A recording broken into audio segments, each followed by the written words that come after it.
I get the honor of introducing somebody who's going to come talk to you. This person also has become one of my best friends in the world. He just had a baby girl, so we have the opportunity of now sharing a new set of realities, because I have two of my own, although they're slightly older. But just a little bit. But he has changed the way I think about many things. And he's changed that not through necessarily talking to me about them. He's changed them through his actions. He came in our business, and you're 5 years now, right? 5 years in our business, and I can tell you for the first 7 to 12 months, he and I were having very small conversations because he was never there. He refused to come to the office other than the first time where, maybe he'll tell you that story, but it was kind of funny. And I was actually the person who spun that day. Yeah. And the whole time I was like, oh my God, I can't believe I'm doing this. But I was doing it because somebody else wanted us to. Anyway, but he has done amazing things because he has taken what we just talked about and taken it to a level that not many people do in life.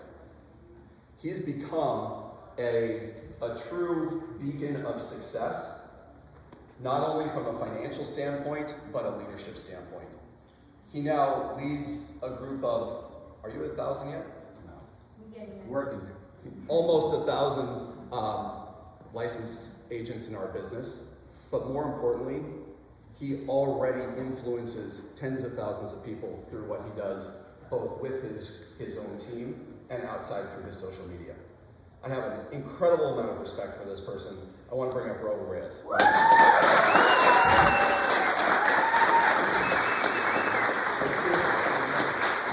right, everybody, let's give it up for Gene one more time.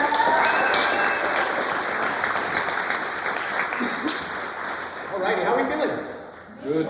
Good? Everybody at the front's okay too? Are you guys a little traumatized for being up here at the front? Or sure, because I want you guys to participate a little bit, okay?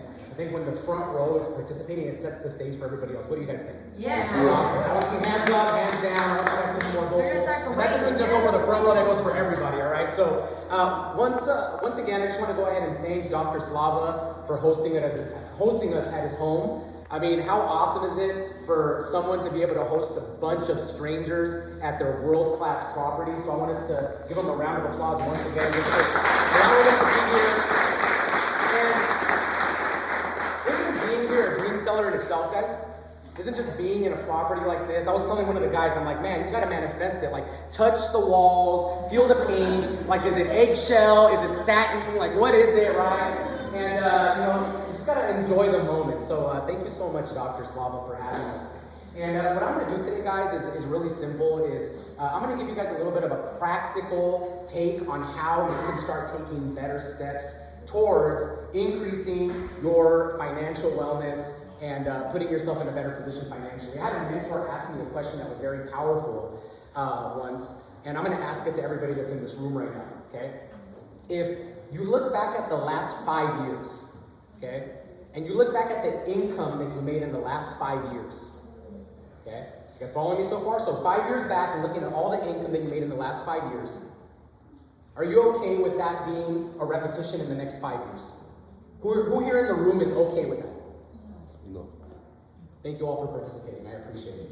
It's a scary thought, right? And so this mentor of mine followed that question up by making a statement. And I want everybody to notate it because it's such a powerful statement. He said, the problems that are created in our life cannot be solved in the same level of consciousness that they were created in the first place. Okay? So the problems that we have in life cannot be solved in the same level of consciousness that created them. So if we look back at the last 5 years and we look at the income that we brought in the last 5 years, and that makes us a little bit dissatisfied, the golden question is what are you going to do in the next 5 years to change that? Right? And I'll tell you one thing that's not going to work. It's being in the too cool club. Not taking any notes, sitting here, right? Just wasting time. So I encourage everybody to really take this in and take this seriously, because it's not about me, it's about every single one of you that are in this room right now. And what I want to do is I hope to share some messages that can inspire you to become better in the next 5 years. Does that sound fair? Is everybody up for that? We're all good with that? Awesome stuff. So, a little bit about me. I definitely do not come from a wealthy background. As a matter of fact, complete opposite, right? So I'm a first generation Latin American. Parents are both immigrants. My mom, she's been on permanent disability since she was in her 40s. Previous to that, she worked for the Los Angeles Unified School District as an administrative assistant, barely making minimum wage. Okay? And due to some scandals that took place at her elementary school, she actually ended up becoming permanently disabled, and she's been living off of government assistance since. My dad, he worked for the Los Angeles Community College District as a janitor for 40 years.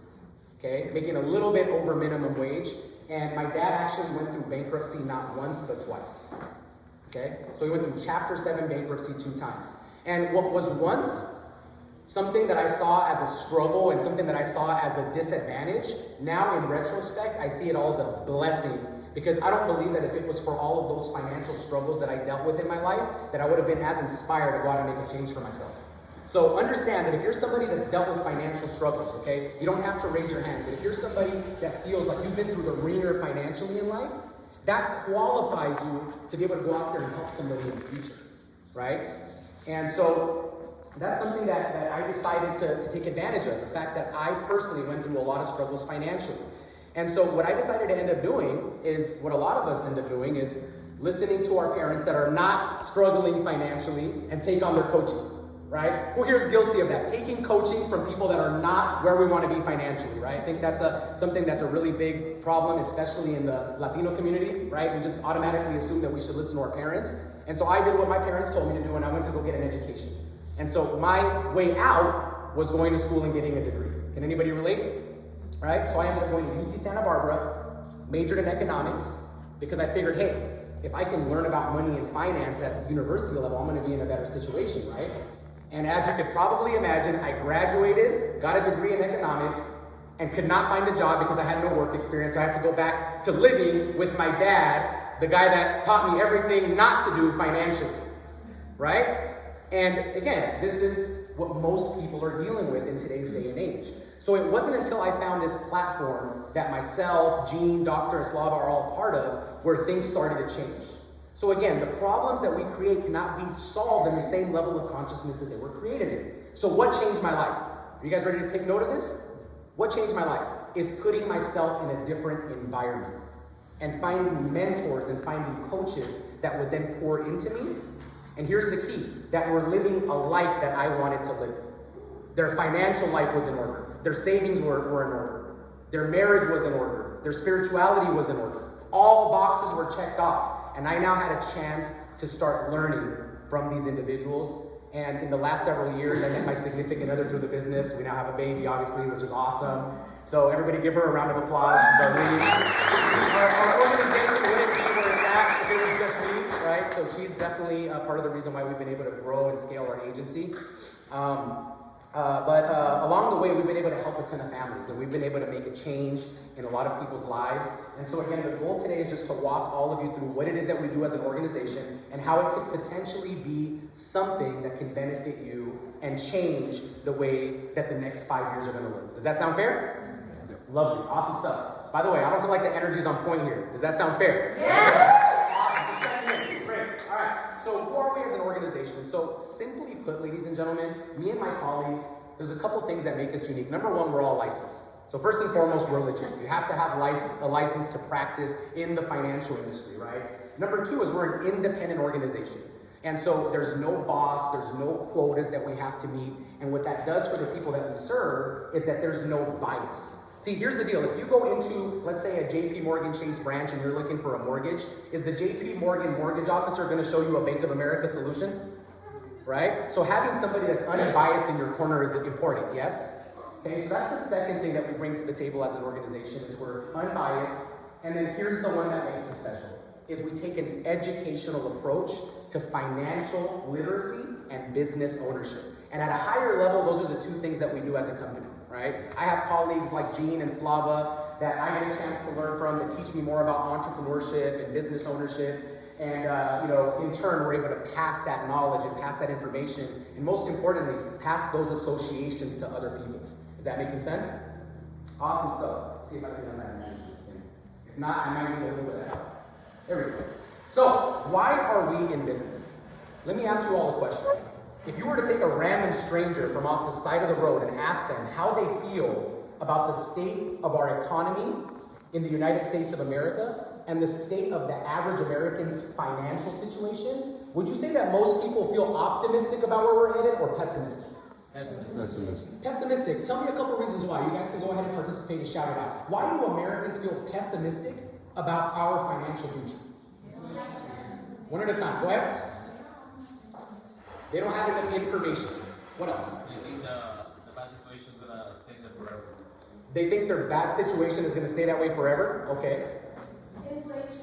Inflation. The other day, me and Darlene went shopping for some light fixtures for our home, and the rep's like, you guys got to be careful, you guys got to order this fast because inflammation is going up at a rapid pace. We're like, okay, got it.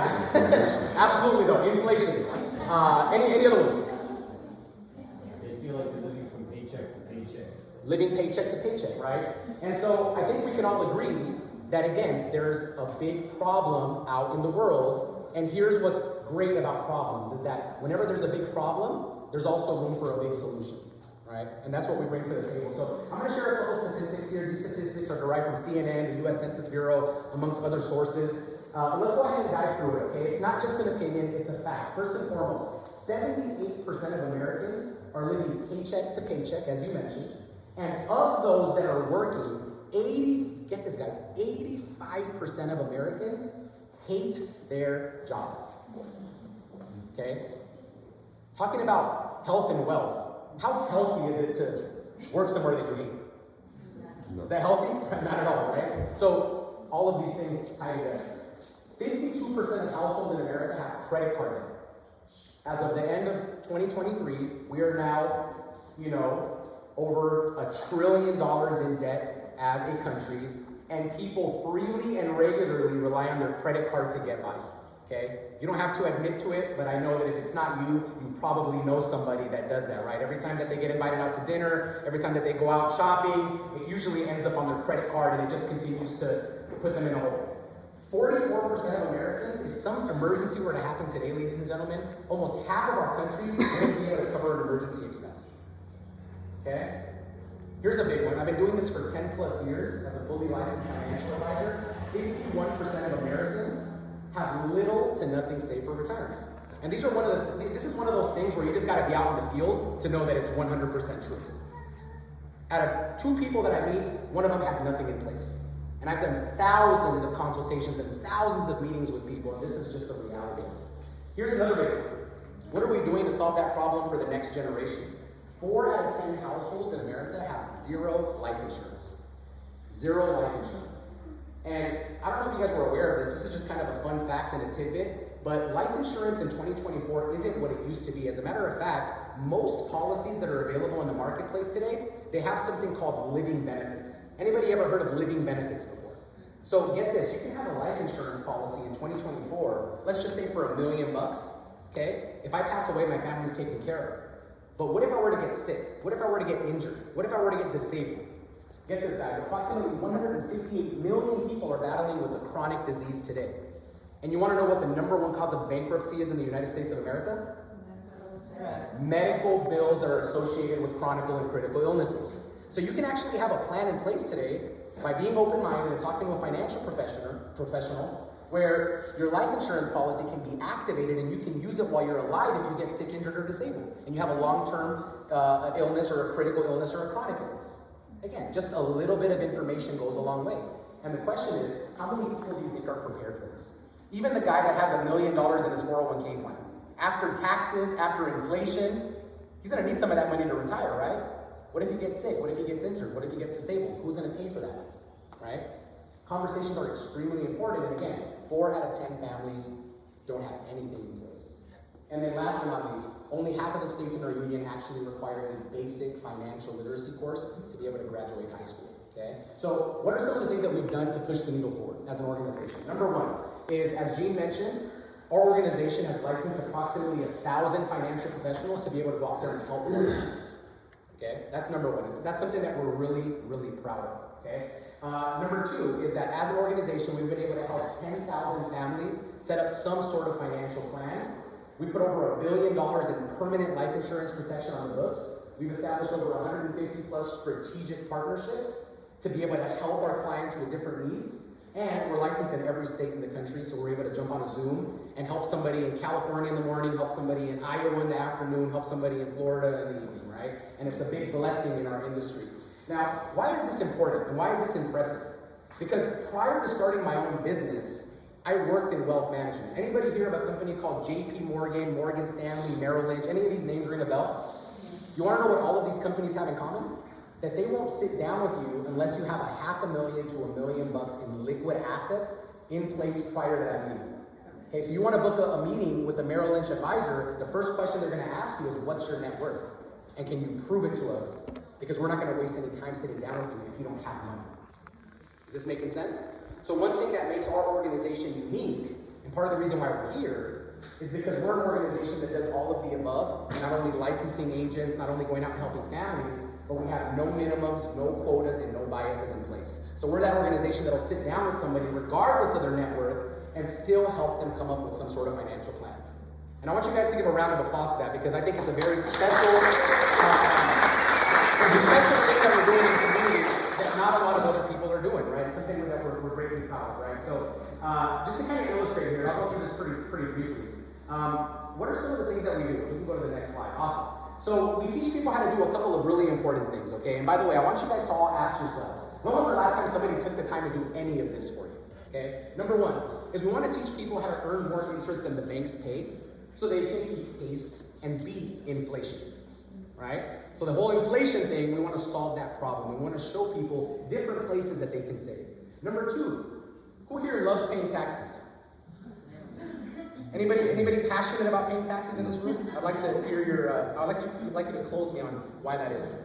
No? Awesome, all right, cool. So we want to help people pay as little as possible in taxes, obviously within legal, ethical, and moral grounds. Number three, people are scared of investing a lot of times because they don't know what they don't know. So they hear about investing in the stock market, and the first thing that comes to their mind is, what if I lose my money? What if this thing crashes? What if it doesn't perform, right? So we're an organization that also teaches the community how to avoid or eliminate risk altogether while investing to give people more optimism about actually setting up a plan, okay? Number four is we help people protect what's most important to them, not only individuals, but businesses, okay? Number five, we help people create succession and legacy plans. And then here's my favorite thing that we do amongst all. Number six is we provide an environment where people get a chance to learn and get mentorship.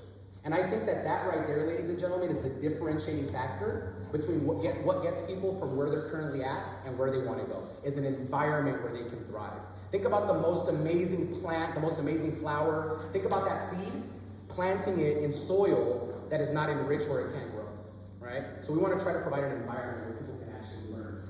We help people increase their income, replace their income. We help people become financially independent and actually have a plan to retire. And we also help people start businesses that they can operate from the comfort of their home, right? So I don't know about you all, but this is something that fires me up. And I'm really excited that we're part of an organization that does this for the community, all right? We have a process, so I'll go through this very briefly with everybody. Essentially, one thing that makes us unique as well is that we don't ever do business on a first meeting, right? So we give people a chance to warm up. As you guys can probably imagine, finances are a very touchy subject for many people, yes? And so we understand that, and we want to give people a chance to warm themselves up to these conversations. So we have a flow of how we do things, right? Number one is we want people first and foremost to get educated, right? If somebody wants to learn more, that's where we start, right? Plug into our environment, get a chance to work with a professional, and start becoming financially literate. From there, once people are financially literate, and once they're like, man, this is awesome information, this is stuff that can help me, now I'm getting more clarity on my goals, okay? And now I know what I want for the short term, for the midterm, and the long term. From there, once we get clear on that, then we start exploring solutions and figuring out different ways through our mentorship and environment where people can actually learn to implement different solutions that can help them get to where they want to go. And then the long-term goal is building a relationship. And I think Gene and Slava can both attest to this, that aside from being a financial organization, we're a family. And we love hanging out with each other. We've got babies over here and over there, and it's just an awesome time, right? So once all the dust settles and people are actually getting a chance to grow and thrive financially, they realize that they're part of a family and we build a relationship long-term, right? Now, next slide. Here we go. All right, let's see, there we go.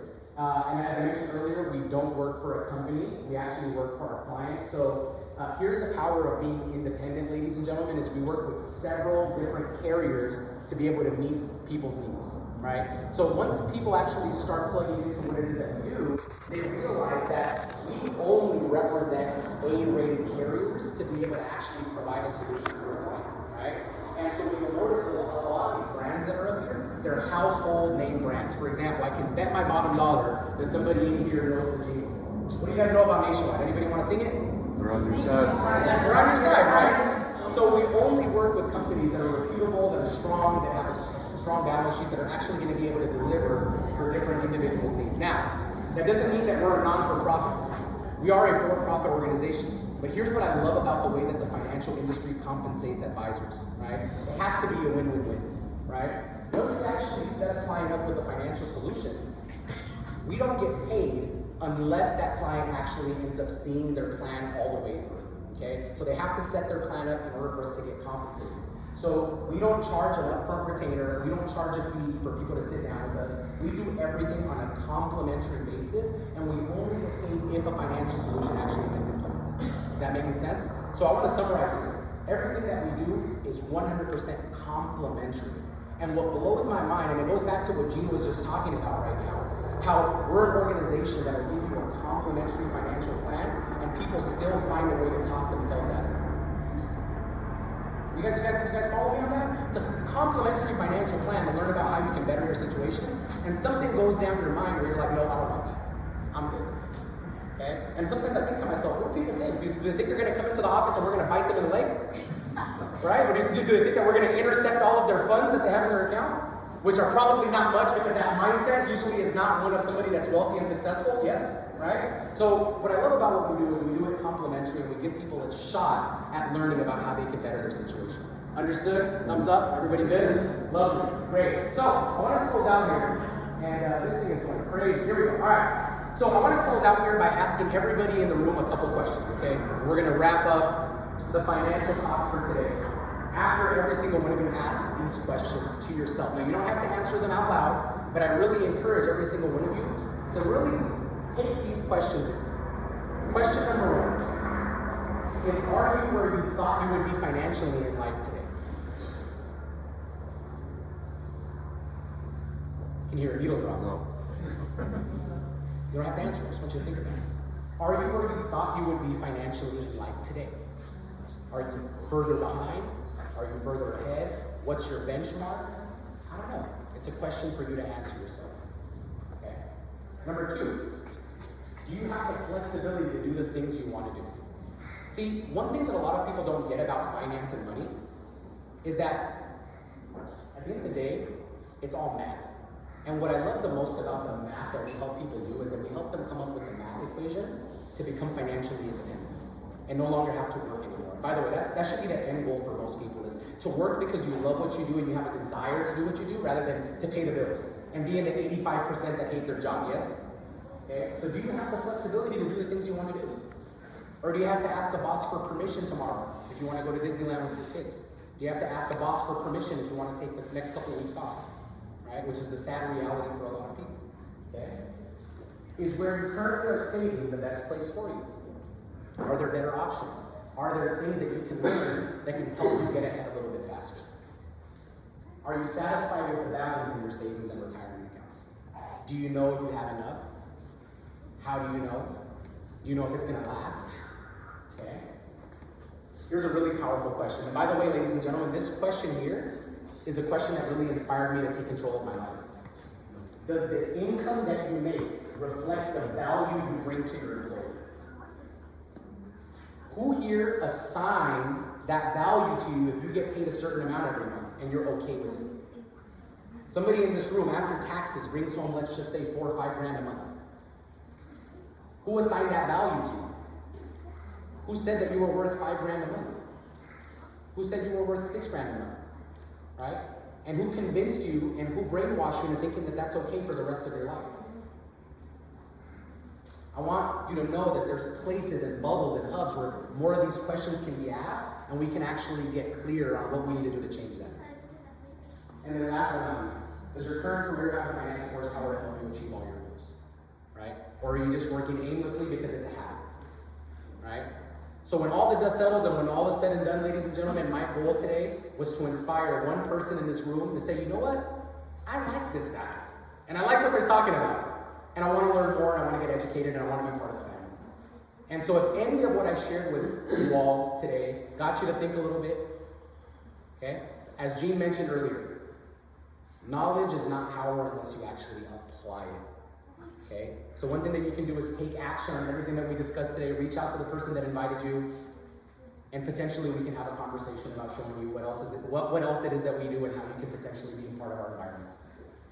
That's all I have for everybody today. Much love. I hope you guys got value.